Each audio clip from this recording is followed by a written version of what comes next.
Merci Madame la Présidente. Je réembraye. Dans les voitures automatiques, c'est facile. Donc j'évoquais le poids de cette filière, puisque c'est la construction automobile qui est la plus représentée dans notre territoire par rapport à ce qu'elle représente en France. Donc elle est structurée autour de plusieurs segments. Alors c'est vrai qu'on parle bien sûr des établissements qui assemblent des véhicules, c'est le cas de PSA, ou des fabricants de moteurs. Il ne faut jamais oublier qu'à l'ouest de cette région, nous avons aussi le fabricant de moteurs pour camions FPT, qui a reçu d'ailleurs un label Usine du futur il y a quelques jours. Et nous avons aussi des acteurs autour du circuit de Manicourt.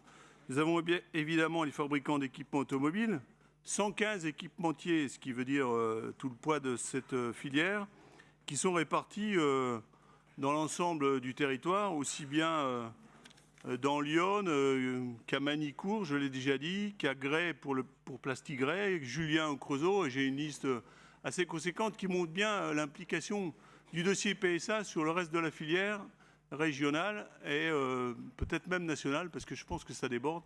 Il y a des fabrications de moteurs qui se font dans l'Allier, etc.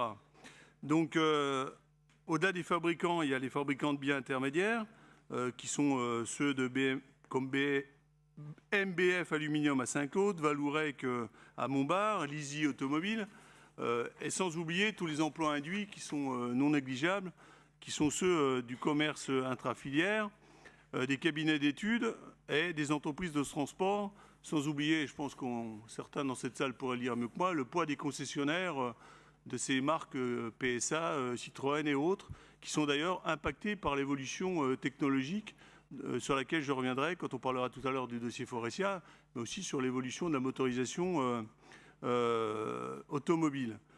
Donc je disais que dans cette filière, l'emploi se concentre sur de gros établissements et la plupart des salariés permanents sont en CDI. Et les 3/4 des établissements recourent aussi à l'intérim, qui représente environ 9300 emplois en 2017. On peut en discuter, mais c'est quand même une réalité. La filière est également présente à Vesoul, Saint-Claude, etc. Et donc, au-delà des dossiers que je vais aborder, on va parler de Sochaux 2022, il faut bien savoir que la région accompagne cette filière au-delà de l'aide directe aux entreprises par l'animation du pôle du véhicule du futur et de Perfoest, qui permet d'embrayer sur le dossier que je verrai tout à l'heure, industrie du futur, où là, ce qui a été d'ailleurs évoqué hier, l'accompagnement de ces entreprises leur permet d'aborder de nouveaux marchés et de se moderniser. Cet accompagnement de la filière se fait au travers aussi de la formation des demandeurs d'emploi et en appui à l'UTBM. Ça représente, bon an mal an, près de 3 millions par an qui vont monter en puissance, puisque, je disais, les programmes industrie du futur vont monter en puissance. Donc les enjeux de cette filière, on peut en parler ici, on les connaît, c'est le changement marqué de motorisation avec une montée en puissance de la vente de véhicules électriques qui atteignait déjà 2 millions d'unités, soit 2% des ventes de véhicules particuliers. 2%, c'est pas beaucoup, mais vous verrez que ça va évoluer fortement. Que nous avons effectivement une baisse des ventes de véhicules diesel, ce qui explique qu'il faut aussi se préparer et anticiper, et ce sera le cas de Faurecia qui le démontrera. Et donc que nous avons l'électrification qui est due à cette évolution normale de réduction de CO2 à très court terme, que je l'ai déjà évoqué, la baisse du diesel. Donc les autres enjeux, et c'est également le lien avec le dossier Faurecia, ça sera la création d'une filière hydrogène. Voilà un contexte très rapide pour revenir maintenant sur le dossier PSA 2022. Donc beaucoup d'autres que moi connaissent bien la situation de PSA dans ce territoire, qui a connu des hauts, des bas, et qui peut-être aujourd'hui permet d'offrir des perspectives plus sympathiques et d'avenir. Donc, après l'arrivée de... Moi, je ne défends pas le business plan ni l'entreprise PSA, hein, mais c'est vrai que depuis 2013, les orientations qui ont été prises par la nouvelle direction montrent qu'il y a une stratégie offensive sur les marchés, notamment de véhicules électriques, et surtout pour l'usine de Sochaux, d'en faire l'usine modèle moderne européenne. Et pour ça, il faut donc restructurer complètement une usine que j'ai eu le plaisir et l'intérêt de visiter et dont aujourd'hui je ne comprends toujours pas le fonctionnement interne. Quand on passait de la presse au ferrage, à la peinture, ça revenait de l'autre côté. C'était assez étonnant et très différent de ce que je pouvais déjà connaître sur Mulhouse, par exemple, qui est déjà une usine beaucoup plus compacte. Et donc la stratégie Sochaux 2022, c'est bien celle-ci, c'est de réinscrire cette usine dans une modernisation de façon à assembler plusieurs silhouettes, c'est-à-dire avec la presse que nous avons d'ailleurs inaugurée, en tout cas que nous avons vue il y a quelques jours, ça permet de faire plusieurs silhouettes et simultanément de faire des voitures 3008, 2008, etc. Ce qui permet de rentabiliser cet équipement et derrière d'enclencher tout un process de construction d'une nouvelle usine. Cette usine, bien entendu, va se compacter sur un site. Ça a déjà été le cas il y a quelques années, pour ceux qui étaient en responsabilité en Franche-Comté le savent bien, avec la création de nouvelles zones après abandon de bâtiments pour accueillir des sous-traitants. Aujourd'hui, le compactage, c'est étonnant, quand je parle de presse, on compacte aussi les sites, va libérer 55 hectares. 55 hectares sur lesquels il faut se pencher, bien entendu, pour accompagner sans doute le projet de l'entreprise, mais aussi pour en faire un projet de réindustrialisation ou d'aménagement de ce territoire,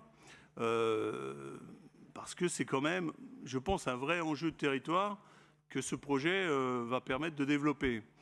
Donc la région, et vous avez différents documents dans votre dossier, montre son soutien.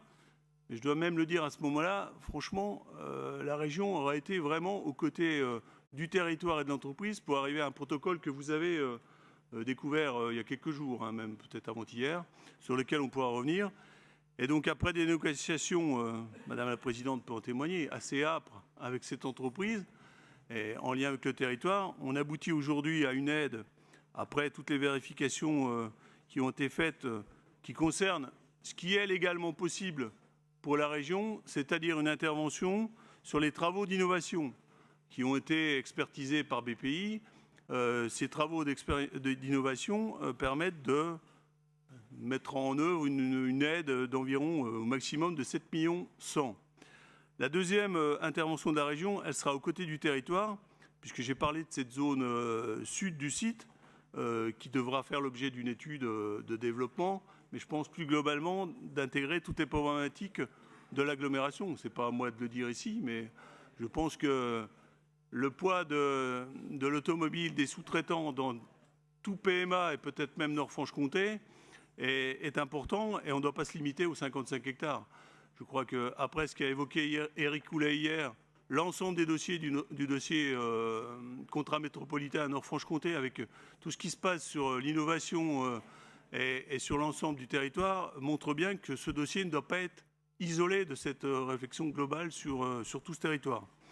Et pour accompagner le territoire, nous allons avoir une participation complémentaire qui est fléchée sur l'opération PSA, une augmentation de capital de la CMPMIE, qui est déjà l'opérateur sur ce secteur. Et cette augmentation de capital fléchée sur PSA sera de 2 millions, qui s'ajoute à le million qu'on avait déjà mis il y a quelques mois. Donc ça veut dire que l'aide directe de la région, c'est bien 7 millions 100. Aider des études, c'est quand même la moindre des choses qu'on peut faire pour accompagner des territoires. Et accompagner la CMPMIE, c'est le cas, on le verra tout à l'heure à Vénarès, c'est le cas d'autres SEM. Ça veut dire qu'à partir du protocole que vous avez, on a à la fois des obligations, mais on a aussi contraint l'entreprise à tenir des engagements. La présidente y reviendra sûrement, puisque ça va faire sûrement l'objet du débat. Moi, je voulais dire, je suis là un peu en rapporteur, peut-être un peu très motivé par ce projet, parce que avec ma modeste expérience, je préférerais avoir ce genre de projet que ce qu'on a pu connaître. Je me retourne vers ma collègue de Montceau-les-Mines. Quand vous avez un jour la suppression de milliers d'emplois de la mine ou d'autres entreprises, que vous vous retrouvez avec des friches industrielles, je pense que l'enjeu n'est pas le même. Et donc, tout n'est pas parfait peut-être dans ce dossier, ça sera peut-être l'objet du débat, mais franchement, c'est quand même un très beau projet de territoire à condition de s'en saisir. Et honnêtement, après ce que j'ai pu dire sur cette filière, le pire serait qu'elle se casse la figure. Et là, ce ne serait pas simplement PSA, ce serait sans doute des centaines, des milliers d'emplois qui sortiraient malheureusement en PSE. Voilà, Madame la Présidente, rapidement. Merci.